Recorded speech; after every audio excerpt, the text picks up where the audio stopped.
Grand Rising, fam. Shroomeroni is what's good, fam. It's been a minute. Hey, I woke up to come check out the status of the shed.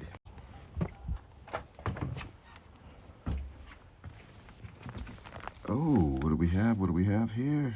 Oh, snap, crackle pop, dude. Oh, got some pink oysters fruiting in November. What? And then we have some blue oysters, of course, fruiting in November as well.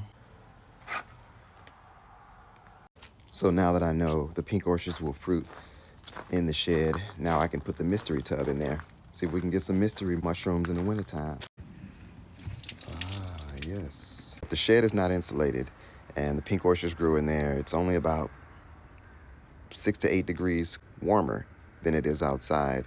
Then you think the mystery mushrooms will grow in the mystery tub in the shed? Also, do you think this would help in the process of reacclimating these pink oyster mushrooms and mystery mushrooms to grow in cooler temperatures?